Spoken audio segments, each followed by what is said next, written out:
ela faz esse elemento. Sim, não estou dizendo que vocês joguem fora isso, não é isso. O problema é o problema de leitura. Por exemplo, Lacan dá uma importância muito interessante, que ele vai dizer, por exemplo, que como a demanda muda da fase oral para a fase anal, né? E da fase oral, a criança demanda. Na fase anal, quem demanda é o outro, né? É o outro que demanda o cocô do menino, né? As fezes e tal.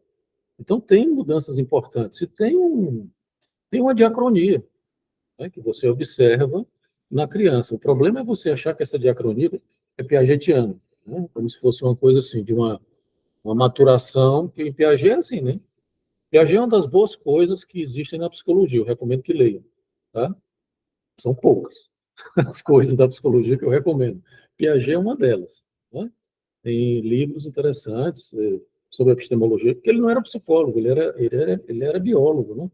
De origem, e era epistemólogo, quis fazer uma epistemologia. Mas tem coisas muito interessantes. A metodologia laboratorial, assim, experimental de Piaget é muito interessante, é muito inteligente. Piaget era meio genial, né? 14, 15 anos, o menino estava escrevendo livros, né? Publicando livros. Ele era... Inclusive, começou a formação em psicanálise, né? Começou a formação em psicanálise. Fazia análise com quem? Fez análise com alguém, não me lembro quem era, mas não na IPA, né? Não foi adiante.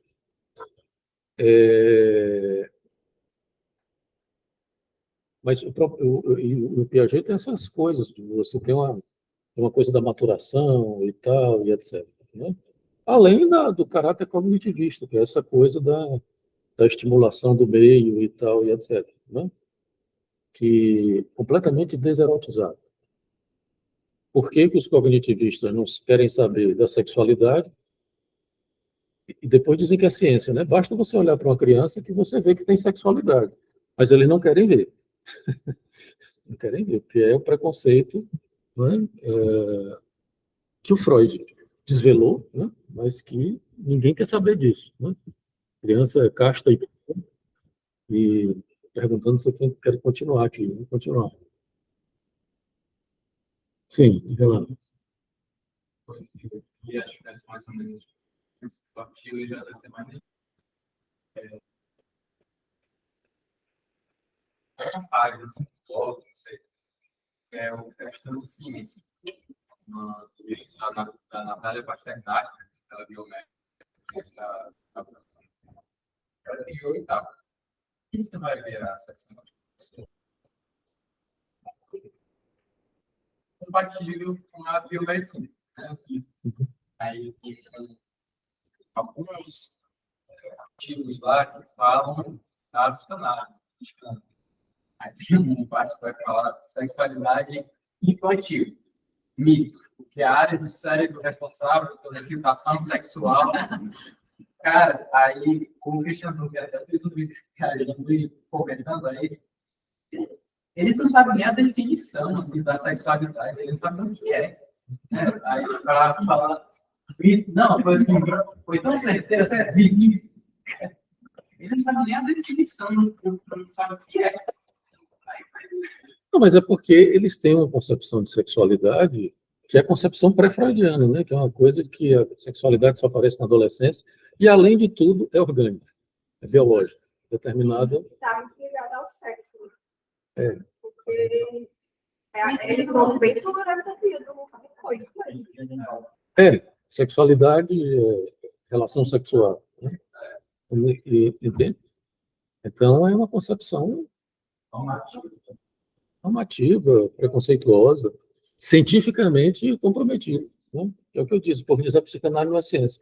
A psicanálise é muito mais rigorosa do que a ciência, porque ela vê coisas variáveis que a ciência nem sonha, sequer sonha. Aquilo que a gente falou na vez passada do caso do menino que cortaram o pênis do menino foi aqui que a gente falou? Foi não? Então, por exemplo, o cognitivismo piagetiano é muito interessante, é muito rigoroso, inclusive, epistemologicamente, mas eles não entendem uma coisa muito simples, de que o que eles chamam de meio, que é a história da estimulação do meio, Na verdade, é um outro. É um outro, inclusive no sentido que é um outro desejante, é um outro gozador. Isso eles não consideram. Eles não consideram, por exemplo, que a estimulação da criança é uma estimulação a partir do desejo do outro. A criança quer ser o falo materno. Por quê? Porque quer ocupar o lugar do desejo materno. Claro que isso é uma teoria, né? Mas você vê qualquer boa criança, né, fazendo isso, né, querendo se apresentar falicamente para os pais e tal, e pede o reconhecimento, esse papo todo. Né?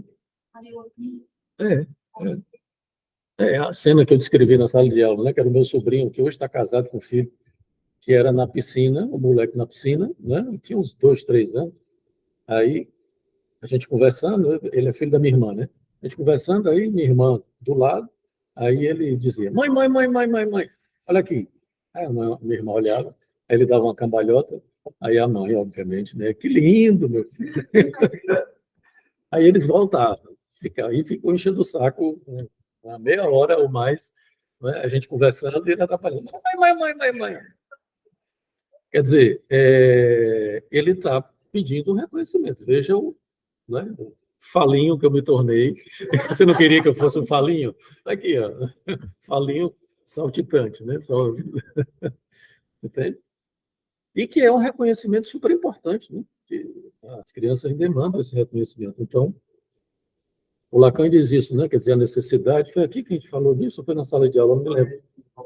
Não, passado, né? A diferença entre necessidade e demanda, né? De que ele vai mostrar isso, de que a necessidade ela é tocada pelo signo do amor. Quer dizer, deixa de ser necessidade. O que a criança pede não é mais o seio, a nutrição, o alimento. Né? É algo que... Eu pensei que você ia trazer o café.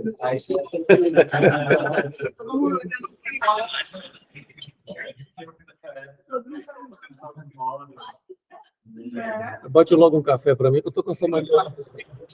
Estou com essa mania besta de acordar às 5h30 da manhã, eu estou acordando. Não sei que diabo é isso. Faz bem. É coisa de velho. Velho acorda cedo, né? Isso aqui não procura mais comida, né? Afinal de nada. Não tá Tem açúcar, não? Eu vou... Com licença. Tem açuquinha, não? Não, vai sem açúcar mesmo. O efeito, né? O efeito. Vai, todo mundo vai. Uma pausa. Caramba, café. Pausa para o café. O café é durante o pensamento mais alto. Café tem tudo a ver. Ativa o pensamento. O café tem tudo a ver com estudar. Café é vida. Café é vida. Gente, a gente vai discutir algo hoje, né? Sobre foca. A gente está discutindo, mano. Ainda ninguém começou a não falar do texto, não. Estamos falando de outras coisas. Mas Chegou depois- Não, mas estamos falando do texto sim, porque ele traz todo o desejo. É. Mas a própria científica que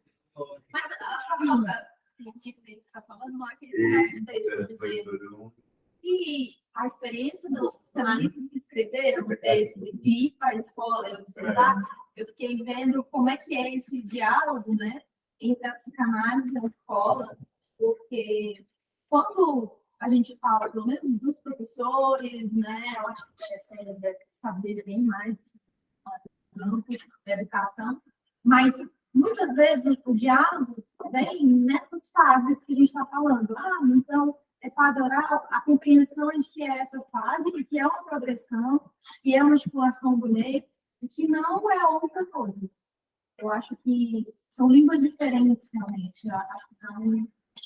Se vocês forem atender crianças, inevitavelmente você vai ter que visitar ou conversar com a escola. Tem clínicas que não fazem isso, né? Então, tem psicanalistas, inclusive, que sequer convidam os pais para conversar. Parece que os kleinianos não fazem isso. Os kleinianos não tem negócio com o pai, não. Eu não tenho certeza que posso estar sendo injusto. Mas o papo é esse, de que os kleinianos não conversam com os pais. Né?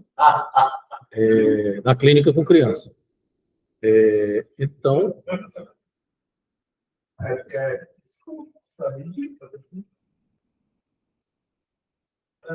Então, quer dizer, não tem como você não conversar com os pais, porque se você não conversa com os pais, você corre o risco de fazer uma coisa psicológica, né? De achar que a criança é um indivíduo, né? E a gente sabe que o sujeito, inclusive, a noção de sujeito, implica que não é um indivíduo, no sentido do individual. Sujeito implica uma composição numa lógica discursiva sincrônica, né? Então, você tem que a escola hoje é um espaço absurdamente fundamental para toda criança, né? Para a maioria das crianças, pelo menos aquelas que têm acesso à escola, né? Porque as crianças hoje passam mais tempo na escola do que em casa, né, com os pais.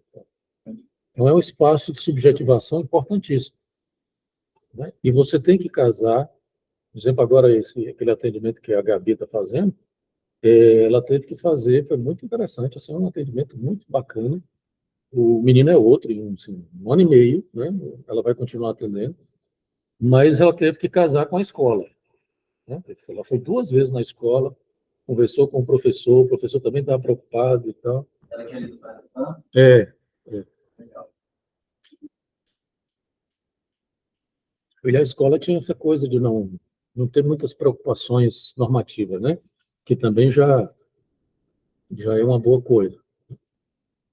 Mas uma das coisas que ele falou que é isso, essa história do desenvolvimento normal, né? Afinal de contas, o que é o desenvolvimento normal. Então, Na ordem de fazer essa pergunta para ele. São todos eles da castração. o que? Ah, sim. Ué, o Freud, Mesmo que, lógico, mesmo que frustração e privação, né, são todos referidos à castração. tem um texto de Freud muito interessante, que é praticamente desconhecido, mas que eu recomendo para vocês, espero que vocês leiam, que é um texto que se chama As Transformações da Pulsão Exemplificadas no Erotismo Anal. Se eu não me engano, o texto é esse. As transformações da pulsão, pode ser que esteja extinto, né, dependendo da tradução, exemplificadas no erotismo anal. Agora você me pegou. Eu acho que não. Não tenho certeza, não. Vejam aí no Google, que deve dizer. Mas é exatamente um texto onde Freud vai fazer aquela famosa equivalência. Seio, fezes, pênis, falo, filho, né? Essa equivalência. Onde ele vai fazer, no fim das contas, é isso. Tem desemboca na castração, né? Exatamente. Aí veja que, por exemplo, toda a ideia da castração, a posição desejante do sujeito. É claro que nós não podemos desconsiderar de que isso sofre um processo de encarnação, né? No sentido de que, por exemplo, o significante ele precisa se encarnar, se incorporar no corpo da criança, né? Mas, de todo modo, tem uma determinação entre aspas, né? Discursiva do lugar e da função do sujeito, né? Não é incomum você encontrar isso, por exemplo, histórias, como foi muito comum, por exemplo, na história do Homem dos Ratos, né?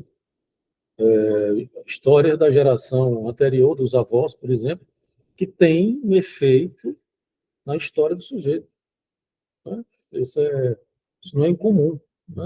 A terceira geração, pelo menos dos seus avós você fala, né? Na sua análise. Os seus bisavós nem sempre você, né, consegue, porque a maioria das vezes você não teve convivência nem acesso. Todo mundo interessante.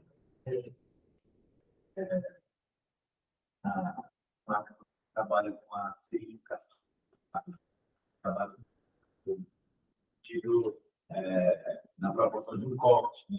Então, se você não precisa saber a significação da significação dos ancestrais, não sei o quê, né? Ele chama a reivindicação hermenêutica, né? Ele fala, ele dá esse nome, né? Que muitos, ele fala daquela época, é 64, 64. E ele fala de muitos espíritos analíticos da significação interminável se confundem com a interpretação, né? Acho que Ele diz isso, inclusive, o sentido infla o sintoma, né? Você procurar o sentido, quanto mais você dá sentido, mais o sintoma se encorpa, né? E a aversão... Quem? A ausência, por exemplo, a ver e falar dos avós, né? Sim. E quando não tem, né? Isso também. Não tem, é uma grande questão de adoção, né? Uma pessoa que realmente tem rompimentos familiares, né? A pessoa pega, muda de canto assim, não tem, fica Baixa a dele. terrível. E tem uma aversão imaginária do não há relação sexual, não há sentido do sentido, né? Vai encontrar o sentido último verdadeiro. Só isso é uma outra. Não há o outro do outro, né? Que é a versão simbólica, que é essa ideia de que você não vai, que o Lacan vai exatamente trocar o sentido pelo não sentido, né? Quer dizer, o sentido gira em torno do não sentido, né? O nonsense, como ele fala. Então, não existe o sentido último, verdadeiro, né? O que não quer dizer, e aí a briga dele com o Wittgenstein, né? Não quer dizer que você possa produzir qualquer sentido, né? Não é a ideia da interpretação. Você não pode, que era mais ou menos a crítica do Wittgenstein, né? Você pode interpretar qualquer coisa que vale, né? E não é bem assim. Porque tem uma ancoragem, exatamente, tem um enodamento e tem uma ancoragem no real. Curioso, assim, né? O cara, quando a gente naquela isso, ter visto que para discutir as regras da idade temporária. Elas estão. Porque é óbvio que se a estrutura individual é regida por certas regras, tem outra falando de um certo período lá, embora não é qualquer sentido. Não. É. Um cara que não tinha estado na live, sempre foi outro. Sei lá, né? Eu não sei, eu sei que o Lacan... Hã? Tem um livro do Paulo Hanson, poucas páginas. Conheço Freud e Nietzsche. Wittgenstein Tem também. tem Freud, Spinoza. Ele tinha uma coisa, né? E a vai deixar as questões. Esse cara, eles querem fazer uma teoria assim, A teoria de tudo, né? imaginária, quando chega um outro matemático morto, cara, olha, isso que tá meio que no cabelo, surdo. Na hora que você falou dessa coisa da ancoragem do real, né? Que no texto, né, ele vai trazer essa coisa do nome, né? E da criança que vai dizer, que colocou que é indeterminado o sexo, né? E o efeito que isso tem, né? E aí eu acho que tem um pouco a ver com isso, porque a questão é levando essa questão, né? Como é que fica essa história? Porque é o que a gente vem debatendo, eu acho que É claro que na sociedade, na escola também, os professores seguem uma lógica normativa, heteronormativa e tal, né? E o desenvolvimento normal implicaria nisso.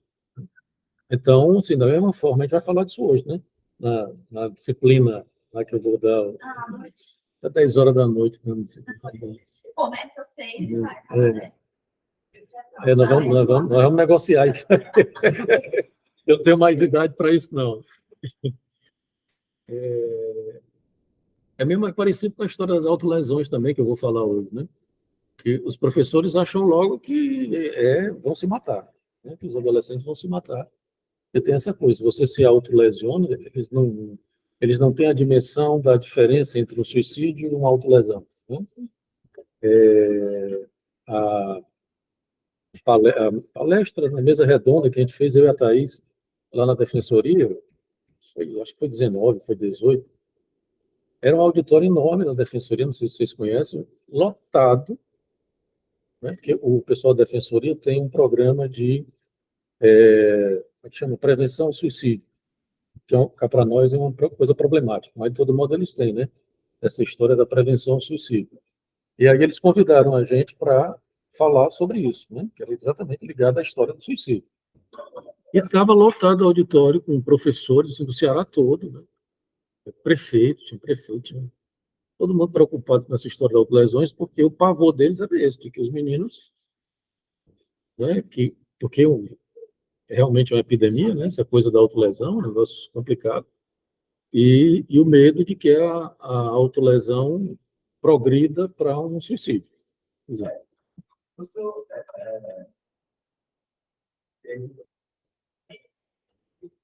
estatística. As autolesões não estão necessariamente ligadas ao suicídio, né? Passar isso ao ar. Essa categoria, inclusive, que eu falo do Modern Art, ela é uma categoria que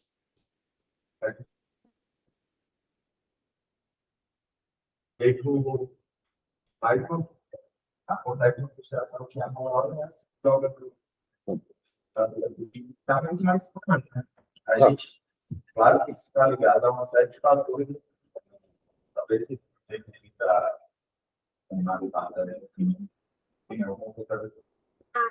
Acho. É diferente, que é claro que se você se mata, é considerado uma violência auto-infligida, né? Mas a lógica é diferente, porque é uma lógica da passagem ao ato, né? O suicídio é uma passagem ao ato. As autolesões são muito mais da ordem de um acting out do que de uma passagem ao ato. Então, tem uma diferença aí. Agora, isso que você está dizendo, eu acho que tem a ver com uma certa fragilidade subjetiva, os efeitos de dessubjetivação que as tecnologias, as redes sociais, o capitalismo e tal, têm produzido nas últimas gerações, né? Esses adoecimentos, essas passagens ao ato, realmente, eu estava comentando em sala de aula, eu estou impressionado com a intolerância à angústia, que eles chamam de ansiedade, né? Os meninos hoje, adolescentes, jovens, tolerância não pode ficar angustiado. Zero, não consegue ficar angustiado. Eu tenho analisantes que os filhos ligam da escola, mamãe, eu estou angustiado. E ele tem que ir lá, ela tem que ir lá para pegar o menino na escola. A escola liga para os pais, não sei se acontece isso na escola pública. Talvez a escola pública seja menos, né? Porque os meninos são mais passados na casca do alho. Mas classe média, eu não sei se é. Mas é pequeno. Entende? É muito curioso isso. As próprias escolas, né, ligam para os pais, porque o menino está angustiado e tal, não sei o quê. Então, uma coisa curiosíssima. Eu relato, pessoal, eu tinha relato. Peraí, ela está na fila. Em relação à questão do online, né? Até mesmo no celular, né? Com diferente estrutura, é o que se chama de estado limite, né? Quando, por exemplo, não tem uma estrutura definida. E aí eu estava pensando, pode ser essa questão do suicídio, da passagem ao ato, pode ser de uma cabeça meio simbólica também. Mas na psiquiatria borderline parou de ser uma categoria da uma categoria de personalidade. Tolerância à rejeição. Não, mas eu digo que eu sei, mas eu digo, tipo, na psicanálise. Na psiquiatria, tipo, é outra. Aquele dos que ele fala de Sim. Então, uma coisa que eu acho que assim, não é que o sujeito está ali, não existe. E a compreensão do clínico não conseguiu marcar onde é que ele está. Assim, não tem claro. Ele está entre uma estrutura e outra. Isso é totalmente conceitual, entendeu? Assim, não existe na prática.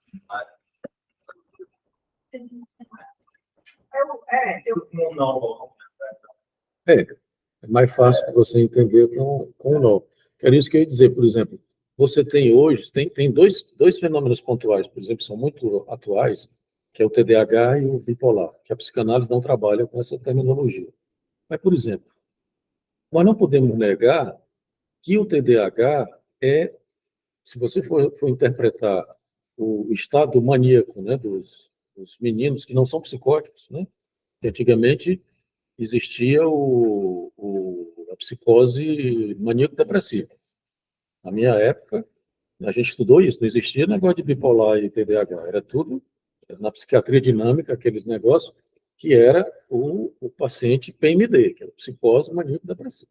Depois, na década de 90, é que apareceu esse negócio de bipolar e tal. E deixaram de ser psicótico, né? Porque era psicose maníaco-depressiva. E aí eles começaram a vender carbolítio para todo mundo, que também tem a indústria farmacêutica, quer dizer, só quem tomava lítio era PMD. Hoje em dia, vocês, todo mundo estão tomando, né? No fim de semana. O que é um avanço. Estamos ensinando suspense. Mas veja, o TDAH, por exemplo, ele o TDAH, assim, eu digo, a agitação do TDAH é causada pela angústia. Entendeu? Alguma coisa, é uma atuação movimentada pela angústia. Para você ver a diferença da ansiedade. Porque tem, por exemplo, para a psiquiatria, uma pessoa com ansiedade generalizada, se ele tomar uma Ritalina, ele já tem ansiedade, a Ritalina é um estimulante muito forte. Então ele fica, eu já ouvi vários relatos, várias pessoas que eu não conseguia, eu estava muito concentrado, estava produzindo, mas não dormia, não conseguia relaxar para comer. Mas alguns psiquiatras rigorosos que dizem que são 5% da população do brasileiro, TDAH, 5% a 4%, né? O que é estranho, porque a gente vê um monte de chamar os redor com TDAH e 95%. Essas pessoas não se sentem ansiosas com Ritalina. Se for o TDAH, com hiperatividade, elas se sentem calmas. Então, para você ver como a ansiedade não angústia, a ansiedade é um efeito da angústia. É quase como se fosse um efeito. Sei lá. Essa agitação também é um efeito da angústia, né? Que é uma coisa possível. E no outro caso do bipolar, tem situações hoje, por exemplo, que são diferentes. Não são, porque eu acho que a cultura vai progredindo, você tem esses efeitos, né? Por exemplo, essa história de que o aprisionamento nas telas de computador é um negócio que na minha geração não tinha, né? Você tinha que ir para a rua, tinha que brincar e tal, e etc. Então, o meu filho, no vestibular, no Enem, na época, vestibular, no Enem, veio com esse papo de que os amigos estavam tomando Ritalina, que ele queria tomar também. Eu disse, não, você vai ser reprovado, você não vai tomar Ritalina, não. Eu prefiro que você seja reprovado. E está aí, passou, não teve Ritalina, não teve nada, né? Mas a internet hoje em dia funciona como um outro. Pois é, só que não é um outro simbólico, apesar de ser uma... Né? A relação com as redes sociais e com a internet, com a tecnologia, como já dizia o Agamben, ela é dessubjetivante, ela não subjetiviza. Você se apaga. Outro dia eu estava no negócio do Instagram, vendo coisa e tal, daqui a pouco, meia hora. Eu disse, porra, eu perdi meia hora da minha vida vendo isso aqui. Você se perde. Você vai começar a olhar aqueles vídeos, começa a ter uma coisa interessante, você quer ver e tal, não sei o quê. Daqui a pouco deu meia hora. Né? Eu querendo dormir, quando eu vi, já tinha passado meia hora, né, de eu dormir, porque estava na porra do Instagram, entende? E acorda com medo. E ainda acorda sem medo. Diz. Tão bizarro, não sei se vocês viram que está anunciado da Apple agora, que é um óculos, é a última invenção da Apple, que é um óculos de realidade virtual, sem que ele tampa completamente os seus olhos, e aí é como se você visse a tela digital misturada com uma vida que você estava vendo, sabe? Black Mirror. Realidade aumentada. Realidade aumentada, isso. Bizarro. Eu quero pensar no meu casamento. Quais são os efeitos disso, né? Tipo assim, não. Agora, se você Parece primeiro Imagina- o outro. imagina uma pessoa que fuma um ácido e parece Sei o quê? Não, essa Depois eu vejo. Parece um Black Mirror mesmo. aquele que estava vendo as pessoas que baratas. Eu só lembrei daquele episódio ali. E tem uma cena que ele chuta a bola, né, para a criança, né? Você tá na imagem do computador e aí. Veja bem, lembrem-se que a tese do Lacan, por exemplo, qual é? É que o fantasma é o que faz um encobrimento do real e produz a realidade. Portanto, para Lacan, a realidade ela é sempre virtual, sempre foi, né? Ficcional, exatamente. Mas ela não é o real. E o real, a gente não suportaria se deparar com ele. Mas veja bem, é o sujeito que tem que construir o fantasma. Entende? É o sujeito que tem que fazer isso. Se você tem uma maquininha que faz por você, qual é o comprometimento que isso faz para o sujeito? Né? A gente não sabe o que é que vai ter, a gente só pode supor, né? Alguém ia falar aqui? Vamos voltar para o texto? Estou achando que vocês não querem ver texto porra nenhuma hoje, vocês querem comer. Eu tô só olhando assim, pra chegar nisso, não com meu marido. Tô só olhando. Eu ia falar, eu tinha dito, eu tinha dado na mão, aí eu não ia falar. E falar pessoal, né? Estou? É importante que me ponha na mão. Eu estou procurando. Talvez o que me angustiava quando eu estava angustiado, que era uma espécie de angústia da angústia, eu estou angustiado e não estou produzindo. É isso que é legal. Entendeu? Não é exatamente a intensidade da dor, eu não estou produzindo. Eu passar um tempo angustiado aqui, vou continuar a produzir. Eu vou continuar a produzir. Eu acho que isso tem a ver também com a certa intolerância da angústia, porque é como se você tivesse que estar pronto imediatamente para todas as demandas do casamento, todas as demandas que se relacionam ao dinheiro, que se relacionam ao ganho financeiro. Mas Então, é muito complicado, por exemplo, o sujeito que está muito, que às vezes até está disposto, por exemplo, a não entrar numa relação com a medicação, que é um discurso também, né? A medicação também é um discurso. É muito complicado para ele, porque ele pensa assim, tá, mas e como é que eu vou fazer para produzir? o problema é que a angústia, veja bem, a angústia não se resolve você respondendo à demanda do outro. Entende? Não, É isso. bem. A angústia é causada pelo fato de que o sujeito se dá conta que o desejo não está trabalhando, não está funcionando. E aí isso exatamente coloca o sujeito numa posição arriscada, né, é uma posição muito próxima da condição objetal, como diz o Lacan. Né? Quer dizer, Só que a questão não, claro que concordo com tudo isso. A questão eu tenho que trabalhar, podia ser assim, ter trabalho no emprego, ainda mais. Mas o próprio sistema diz que se você não pode ser adoecido, se você quer produzir. Exatamente. Entendeu? Então, a grande exato. Mas a grande questão é que você está colocando, por exemplo, você está se perguntando, então, do que você está fazendo? Importa a produção? Depende da rede de apoio financeiro que você tem, né? Tem gente que não pode ficar angustiado, deitado com depressão, que tem que ir para a luta. Então, tem isso aí. A gente também tem que pensar quais são as classes sociais do jogo. Eu achei que você estava falando com a Não, mas isso pode, né? E o texto? É importante, porque muitas vezes a gente. Tem uma coisa interessante aqui dele, que ele cita um livro que eu recomendo para vocês.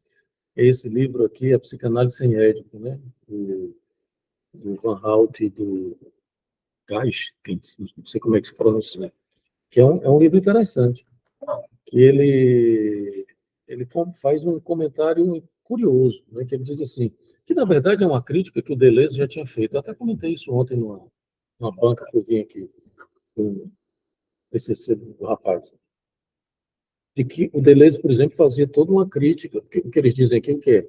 É que o conceito de complexo de Édipo meio que escondeu uma série de outros conceitos psicanalíticos que seriam mais críticos, mais revolucionários, né? O próprio conceito de bissexualidade, de pulsão e tal, etc. E eu acho que eles têm razão, né? Essa crítica, inclusive, é a mesma crítica, não é a mesma não, mas parecida com a crítica do antiédipo do Deleuze do Guattari. Exato. Eu vejo, por exemplo, essa história do desenvolvimento normal que a gente estava falando aqui, né? Por que o objeto A é tão crítico, tão revolucionário? Porque, não por acaso, foi o Lacan que inventou. Porque o Lacan mostrou isso, que a psicanálise tinha se tornado uma psicologia adaptativista, né? Com essa coisa de fases e de desenvolvimento normal, de sexualidade normal, sexualidade genital, né? O Lacan não aceitava de jeito nenhum essa história de sexualidade normal genital, né? Você vê que quando você cria o objeto A, o falo fica numa posição secundária, né? O Lacan não abandona o falo. Falou disso no encontro aqui do Scripta, né, na vez passada. Mas o falo deixa de ser a única referência de significação na constituição do sujeito, e não no desenvolvimento. Não é uma questão... A ideia de desenvolvimento não cola, né, na lógica sincrônica e do tempo lógico do Lacan, né? Então, por exemplo, a história de objeto total de Melanie Klein, que o Lacan detona, ele tinha todo o respeito por Melanie Klein.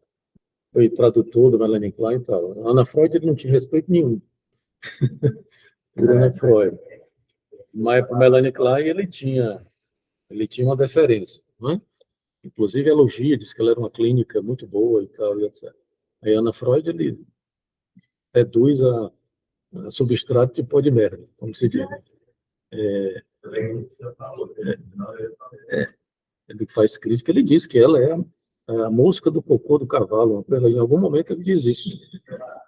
Não sei se é exatamente assim, mas ele faz uma referência. Aquela música lá, né? Não, ele... Mas só um comentário que a gente assistiu da escola da Freud foi a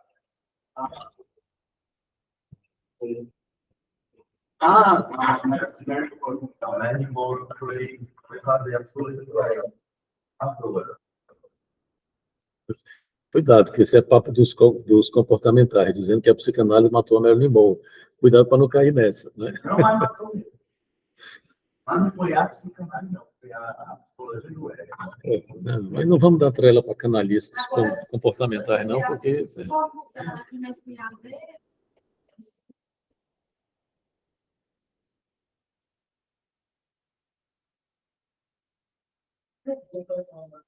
Mas, enfim, o cuidado que a gente tem que ter exatamente de que os conceitos eles não se tornem exatamente adaptativos, né? E, obviamente, que isso é uma questão que é, como eu já disse para vocês, é uma questão discursiva, né? Por exemplo, a gente tem que tomar cuidado para o Lacan não se tornar, não ser pasteurizado como a psicanálise foi, como o Freud foi e como a psicanálise foi. Entende? Não queria religião. Senão vira religião. Quer dizer, todas as críticas que o Lacan fez à IPA, hoje você pode fazer a instituição lacaniana. Entende? Todas. Inclusive, não esperava. Por quê? Claro. Você tem instituições... o Lacan diz assim, uma instituição ela tem que ser o mais próximo da análise. Claro que a instituição não pode seguir a mesma lógica da análise. São duas coisas diferentes. Mas tudo que você faz em psicanálise, você tem que dizer por quê. Não pode ser burocrático. Por que tem que ser 45 minutos? Qual é a explicação teórica que fundamenta os 45 minutos? Não tem, então vamos interrogar. Por que que... Não, estou falando das lacanianas também. Porque, por exemplo, outro dia uma pessoa também tem um grupo que a gente está discutindo a instituição, e tinha uma pessoa dizendo isso, que algumas instituições lacanianas exigem que você faça análise com o analista daquela instituição e que faça supervisão com o analista daquela instituição. Por quê? Nós somos analistas e os outros não são? Ficam falando nada das escolas. Enfim, isso é uma questão discursiva que é preciso ter cuidado, né? Porque a institucionalização é um processo complicado, né? Ela corre o risco de criar ideia de massa, né? Então, bom, vocês conhecem os bastidores da briga do Millet com o Melman e a confusão toda, né? Hã? Essa coisa do Millet aí é mais... Vamos enveredar por fora. É legal a história do... A mais polêmica era que o Lacan já estava gaga, né? E o Millet estabelecia se vocês pegam seminários, os oficiais, né? Tem lá da Jorge Dada, tem escrito texto estabelecido por Jacques Alain Millet. Pode ver qualquer um dos seminários oficiais. Quem quiser saber das fofocas, tem um livro analisando do Lacan, que é o dia que Lacan me adotou. Ele fala todas as fofocas. Na FA, não, como é o nome dele? Eu sei, um cara com... Lacan fala o mel, fala muitas coisas. O que é que aconteceu? Aí o babado qual era? Que o Millet, exatamente, Millet era... Você sabe que o Millet era genro do Lacan, né? Casou com a Judith Millet, que era Judith Lacan, né? Era filha do Lacan. E herdou, então, a Judith morreu ano passado. Acho que foi ano passado, ano atrasado. E o Millet fazia análise com o Melman. E rolou o seguinte papo, de que o Millet confessou em análise de que ele estava estabelecendo, literalmente, o texto do seminário de Lacan. Ou seja, ele fazia algumas alterações que eram dele, e não o texto do que Lacan... Tanto é que os textos oficiais são extremamente criticados. Por exemplo, Seminário 20, não leiam o oficial. Está gravando, porque senão eu ia dizer o que é que ele é. Tem uma versão da letra freudiana que é sensacional. O oficial é uma porcaria, inclusive no francês. Eu tenho o oficial no francês também, é a mesma merda. Não recomendo. Se forem, comprem, aí tem que escrever para lá, para a letra, o pessoal da Letra do Rio, que tem uma versão sensacional. Né? Que o título, inclusive, mantém, né? É o Ancor. Não é? E aí o papo, isso é o papo que eu sei, né? E aí o Melman, então, exigiu que o Millet declarasse isso. Uma questão... Isso, se você não declarar, eu vou parar a sua análise. Né? E o Millet não declarou, obviamente, o Melman também estava envolvido até o pescoço, porque o Melman era o número 2, né? A briga era essa, quem era o número 2, né? Era o Melman ou era o Millet, né? O Lacan, claro que era. O Melman... Não, o Millet, ele tinha uma simpatia do Lacan, porque o Lacan achava que ele tinha questões, não é? Ele colocava questões, ele era mais novo, inclusive, que o Melman, né? Colocava questões que faziam determinadas... fazia pensar. Na casa dos Deleuze, e esse pessoal da época, e o Lacan falava no final lá um pouco de preto. Não, é sério. E o Lacan, calma. E o Lacan disse, e o Deleuze ficava dizendo que o Lacan ficava tão mal pessoal, né? Ninguém tem que ter o título, eu sou tão claro e tal. O Millet era o único um dos poucos caras que entendem. Tá? Bom, nem tanto, né? Porque eu não acredito que o Lacan tenha dito que queria ser entendido, porque ele já tinha escrito que não. Não é? De que meus escritos não são para ser compreendidos. Ao menos Não é? pode falar, ao menos em português, dá para fazer um O fato é que assim, essas questões são questões muito mais institucionais, políticas e discursivas do que propriamente pessoais, né? Claro que são pessoais também, mas, enfim, rolou esse papo e depois disso, obviamente, o Millet herdou os direitos autorais, né, da obra de Lacan, que casou com a filha e, enfim, e ficou gerenciando isso, e tiveram muitos problemas. Na Argentina, ele mandou prender gente, que são exatamente os seminários piratas, né, que o pessoal estabelecia. Ali, até hoje, tem uma versão própria dos seminários, né? Ali, a Associação Lacaniana Internacional. Que é essa versão que vocês encontram no Stafelar, não sei se vocês conhecem, tem um site que tem tudo do Lacan em francês, né? As versões do Stafelar são as versões muitas das versões traduzidas, por exemplo, esses que a Letícia Fonseca, que hoje ela é do Espaço Médios, traduz, são traduções da versão dali, né? Professor, esse negócio do seminário 24 a 27. Porque não tem. Não, porque é isso, o Millet é quem autoriza ou não que eles sejam publicados. Entende? Então, não tem, inclusive, francês, né? Quer dizer, tem francês, assim, essas versões, mas não tem versão oficial de vários seminários, inclusive no francês. Mas a gente tem acesso. Tem, pirata. Eu tenho todos. Mas tudo pirata, tudo não, né? Tem os oficiais, mas, por exemplo, oficial, você tem os oficiais ruins e tem os piratas bons, né? Como esse como o 20. O RSI saiu agora uma versão maravilhosa do pessoal do Fórum do Campo Lacaniano. A gente tinha uma versão meio fuleira, que tinha o Gordo e o Magro na frente, não sei se vocês conhecem, não sei se você viu, né? Tem a versão em espanhol, quer dizer, eu li em espanhol e no português, né? E tinha a versão francesa. Mas agora o pessoal do Fórum publicou, está maravilhosa, mas você não vai encontrar em livraria, porque senão eles vão ser presos.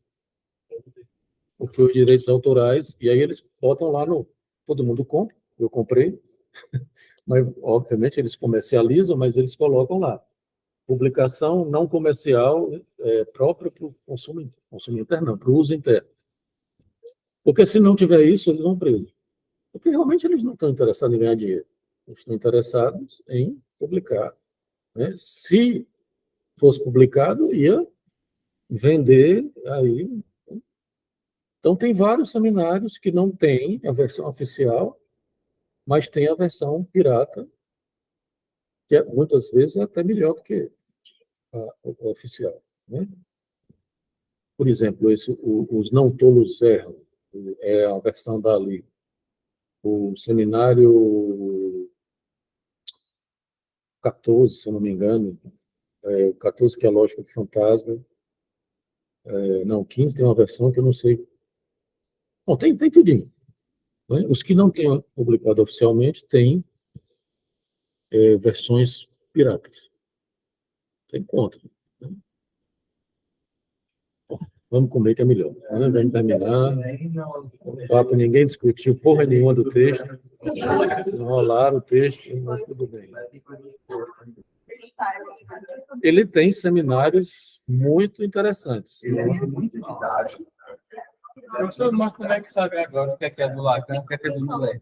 No seminário. Porque agora, agora eu fiquei muito preocupado, porque eu estava pegando um monte de conceitos. O cara Não. para minha epistemologia.